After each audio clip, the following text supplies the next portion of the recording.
مانشستر يونايتد، لأن أموره مع نادي بايرن ميونخ لم تكن على أحسن ما يرام. زيد على ذلك كثرة الإصابات التي غيبته عن مباريات كثيرة رفقة بايرن وحتى مع المنتخب المغربي. نصير نتمنى له التوفيق في مسيرته القادمة، في تجربته الجديدة مع نادي مانشستر يونايتد، لأنه الوجهة مميزة جدا. الصمد الزلزولي في أول مناورة، الزلزولي حط كرة جول الومضة الأولى والضربة الأولى والكرة الأولى من سفيان رحيمي بعد تمريرة ممتازة. مواقع بعض اللاعبين كأشرف حكيمي. اليوم الزلزولي يلعب على الجهة اليسرى، نسال الزلزولي هي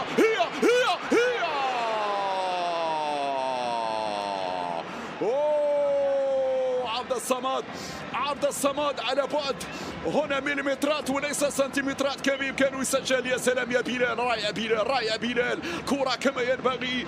انجلترا لاسبانيا ولينسى مع الاولمبيك دو مارسيل. هذه كرة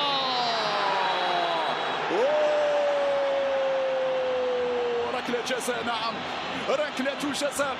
اصطاد عبد الصمد الزلزولي. نعم كان في إعاقة من مبابا، تدخل كان واضح في حق عبد الصمد الزلزولي، والحكم بيدا المورية الركلة بالقدم اليسرى كالعادة. زياش والصافرة الموريتانية، زياش يتقدم، زياش والهدف الأول. زياش بطريقة استعراضية على طريقة الشهيرة بانينكا، في الكثير من الثقة وفي الكثير من الهدوء وفي الكثير من يعني الوجهة المفضلة الآن الدوري السعودي، الدوري الذي يضم الكثير من المناسبة. تلعب الضربة الحرة الجانبية، مرفع الكرة داخل منطقة جزاء، الرأسية ممكن، لا زالت خطيرة. طلع الكرة، مرت على مرماك يا ياسين يا بونو. كم كانت صعبة اللقطة الماضية، للإعادة مجددا الكرة والارتقاء ثم التحضير على القائم الثاني بالراس من فترات صعبة جدا مع فريق ويست هام يونايتد. اوباميانغ وخطيرة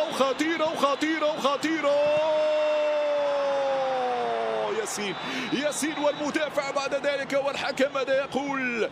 هل فيها لمسة يد وضربة جزاء لفائدة المنتخب الجابوني؟ بيدا سيوجه البطاقة الصفراء. نعم ضربة جزاء أخرى يعلن عنها الزعيم الهلال. وعندما حلقت نعم مع المنتخب المغربي في سماء مونديال قطر، يلا ياسين إن شاء الله كورتك يا ياسين، أوباميانغ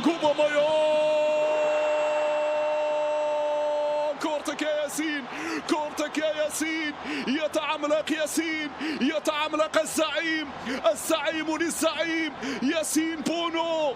نعم مع الزعيم الهلالي، وكان زعيم إبراهيم، وكذلك لاعب عبد الصمد في خطأ. يا ريت لو لفائدة المنتخب الجابوني. هذه عرضية،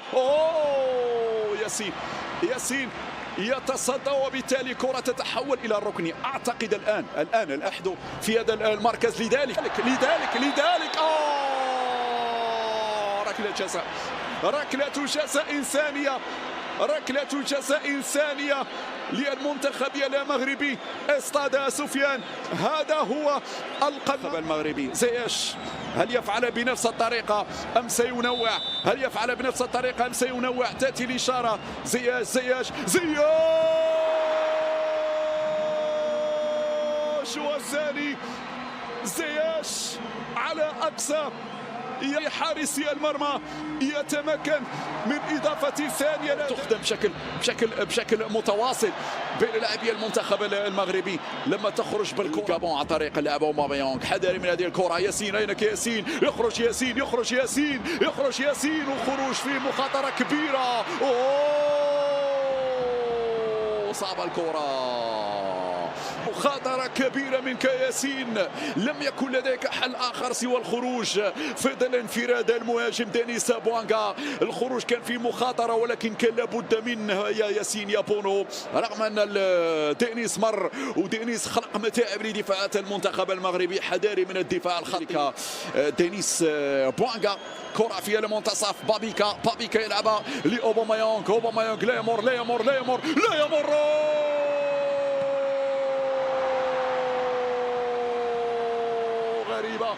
غريبة وعجيبة. نظافة الشباك رائع ياسين. هذه كرة تلعب بسرعة، وركلة جزاء أخرى للمنتخب الغابوني. يبدو بأنها ليلة ركلة جزاء بامتياز. يبدو الزعيم الهلال إشارة تأتي. يلا كورتك ياسين، كورتك ياسين، كورتك ياسين. سجل هذه المرة، يسجل هذه المرة، يسجل بيير أوباميانغ هدفان مقابل هدف واحد.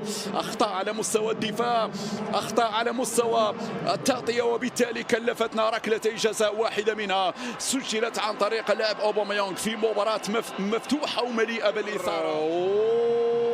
صعبة هذه الكرة يا عبد القار، عبقار، هذه صعبة، هذه صعبة. بطل يا ياسين، بطل يا ياسين يا بونو في كرتين صعبتين. ها هو ياسين بونو ينقذ من هدف ثاني في هذه اللحظات. مشاهدينا الكرام، هل ترون السهولة الكبيرة التي يجدها المنتخب الغابوني في اختراق دفاعاته؟ ليس شهر، لكن نتكلم عن اسابيع. مرور ممتاز، براهيم دياس، براهيم مر من الاول، يا سلام يا سلام على براهيم، مر من الاول والثاني. براهيم وان تاخر بعض الشيء ابراهيم في تسديد، لكن حاول انه يركز اكثر. هذا خد منه وقت اطول، وبالتالي ترك نادي الاهلي المصري. وفي هذه اللحظات بدا يعلن عن نهايه الشوط المباراه الاول بمناظرها السياحيه. وما شاء الله المغرب يعني السياحه لا تتواجد ولا تقف مدينه اكادير. طابيه الكره الخليجيه والعربيه بكل تاكيد. وايضا حاليا كره بينيه ممتازه. ابراهيم ركز يا ابراهيم، ركز يا ابراهيم يا دياس. هنا في اول محاوله مغرب الاتحادات الافريقيه. في خطا نعم، في خطا. حكيمي زياش. وامبابا يتصدى للكرة الماضية. رجعت غابونية، حذر من المرتدات. هنا الانطلاقة. خنوس نعم بلال. هنا تغطية ممتازة من بلال الخنوس، والكرة تتحول بعد ذلك مباشرة إلى رحيمي. وطبعا الأسماء الأخرى اللي موجودة في الاحتياط، بينما كرة الزلزولي استلمها الزلزولي، يراوغ عبد الصمد.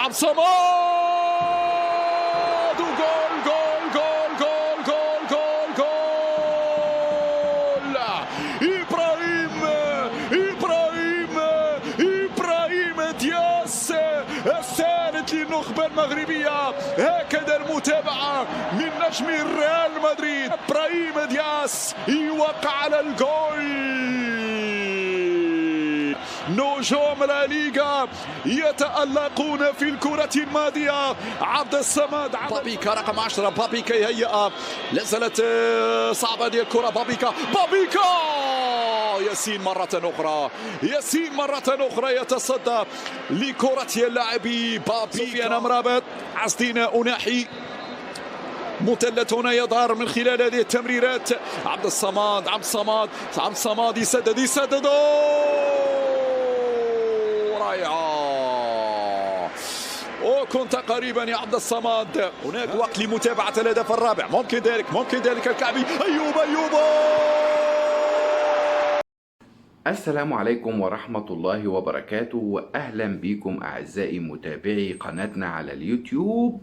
أحد أعضاء جبهة البوليساريو اللي طبعا انفصلوا عنهم بيقول الحقيقة على الشاشة للي عايز يعرف ويفهم تفكير الناس في البوليساريو يسمع الراجل ده بيقول كلامه واضح وصريح. كلام عن المفاوضات اللي كانت مع المغرب، وان المفاوضات دي اصلا بقت كلها بالفشل. ما كانش فيه مفاوضات من الاساس، لان جبهة البوليساريو هي جبهة مسيرة وليست مخيرة. هي جبهة بيتم دفعها دفع من النظام الجزائري، واحنا كل الناس عارفة دعم النظام الجزائري لهذه الجبهة الانفصالية الغير معترف بها في اي مكان في العالم. المغرب واعترف هذا الرجل بأن الصحراء مغربية بنسبة 100%، وأن المغرب له الحق في كامل سيادته على أراضيه وعلى وحدته الترابية. الصحراء مغربية، شاء من شاء وأبى من أبى. ما تنسوش تعملوا لايك للفيديو وشير للقناة وتفعلوا زر الجرس عشان يوصلوا كل جديد. والسلام عليكم ورحمة الله. ونتفرج على الفيديو ونرجع مرة تاني بعد انتهاء. السلام عليكم ورحمة الله وبركاته، وأهلا بكم أعزائي متابعي القناة. طبعا الكلام كان واضح وصريح من عضو جبهة البوليساريو المنفصل، وقلت لكم قبل كده الكلام كان واضح وصريح عن جبهة البوليساريو بأنها جبهة انفصالية، جبهة بتسبب العديد من الأزمات في الإقليم الجنوبي للصحراء المغربية. هذه الجبهة طبعا ممولة ومدعومة من النظام الجزائري. كل الناس عارفة الكلام ده، وكل التقارير بتقول بأن المغرب دايما بيحاول يزق الجبهة دي عشان تبقى هي في مواجهة المغرب، ودايما لما بيطلبوا من الجزائر ان هي تقعد في اي جلسة مفاوضات بتلاقي دايما ان مفيش اي قبول من الجزائر. يقول لك انا ما عندي مشكلة، مش عندي مشكلة، عند جبهة البوليساريو، رغم ان البوليساريو دي هي صناعة الجزائر، هي التي تم تصنيعها على ايدي النظام الجزائري، وطبعا هتسبب في كارثة كبيرة جدا في هذه المنطقة، منطقة الإقليم الجنوبي.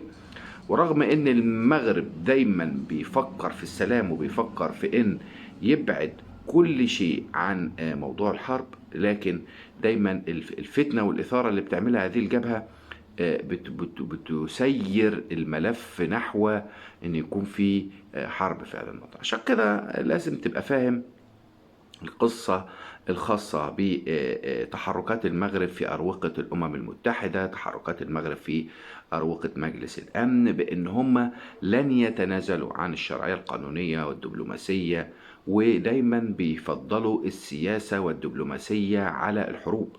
الملك الحكيم الملك محمد السادس نصره الله، واللي أعتقد أنه بحكمته بيسير هذه القضية بعيدا عن التوترات السياسية، التوترات العسكرية والقصص اللي زي كده، ودايما ملتزم وفي توجيهات لوزارة الخارجية بأن هم يسيروا في ملف الصحراء المغربية بالسياسة، ويرجع حق المغرب بالسياسة وتحت شرع العالم.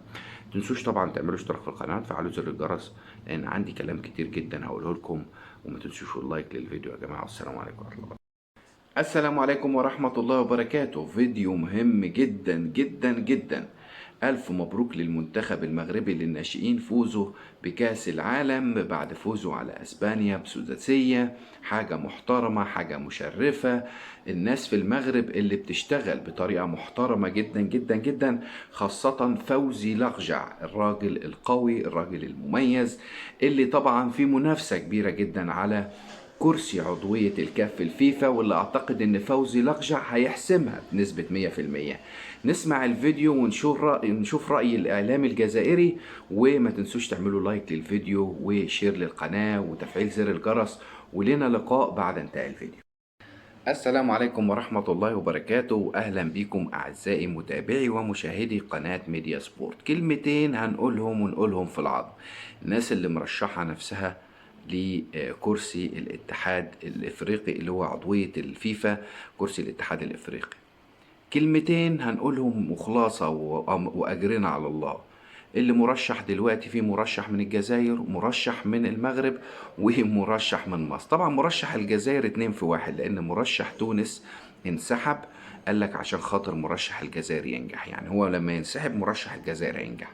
يا اهل الخير، الاتنين الاقوياء اللي موجودين في قارة افريقيا اللي هيفوزوا بكرسي الكاف الفيفا هما الاتنين اللي معروفين على مستوى قارة افريقيا، هاني ابو ريدة المصري، فوزي لغجع المغربي.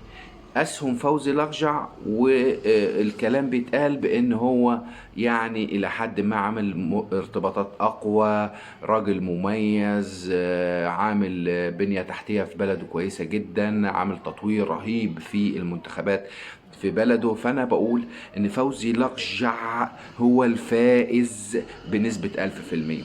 فوزي لقجع راجل مهم جدا جدا في القارة الإفريقية، الناس كلها بتحترمه على مستوى الاتحادات الكرة بالنسبة في الدول اللي في إفريقيا. عشان كده دايما فوزي لقجع هو الاسم الأبرز في قارة إفريقيا في الفترة الأخيرة.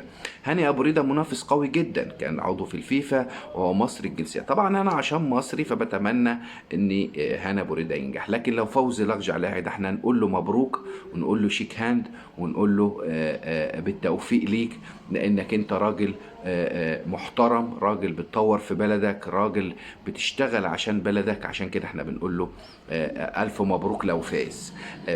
بالنسبه للجزائري اعتقد ما فيش اي دعم ليه، يعني انسوا قصه ان في جزائري يبقى موجود في الفيفا، دي صعبه جدا جدا في الوقت الحالي. ده كفايه البطوله الجزائريه اللي فيها كوارث وشغب جماهيري وبلاوي بنشوفها في البطوله الجزائريه بطريقه غريبه جدا، وما بيحصلش فيها اي قرارات من اتحاد الكره الجزائري. هو الدعم طبعا الكبير جدا جدا في الفتره الاخيره من الفيفا لفوزي لقجع رئيس الجامعه الملكيه المغربيه، واللي انا من وجهه نظري التطور اللي عامله في المنتخبات في كل الاعمار السنيه، منتخبات الناشئين. شفنا منتخب الناشئين اللي فاز على منتخب المغرب اللي فاز على مصر في مصر بنتيجه 5-1. شفنا المنتخب الاول ومسيرته السابقه في قطر في كاس العالم، وحاليا في تصفيات افريقيا. حاجه محترمه، حاجه مذهله، وحاجه مبدعه صراحه. عندهم منتخب اوروبي، مش منتخب واحد، ده منتخبات اوروبيه. لو تشوف الاسماء اللي في منتخبات الناشئين او الشباب كلها من انديه اوروبيه. عشان كده الناس دي بتشتغل لبلدها، وانا بقول لهم تحيه كبيره جدا جدا للجمهور المغربي اللي بيشجع كره القدم، وللشعب المغربي كافه، وللملك محمد السادس اللي بينهض بالرياضه في المغرب بطريقه صحيحه بنسبه 100%، وعنده دعم كبير جدا لمنظومه الشباب في المغرب. ما تنسوش تعملوا اشتراك في القناه، تعملوا لايك للفيديو، والسلام عليكم ورحمه الله.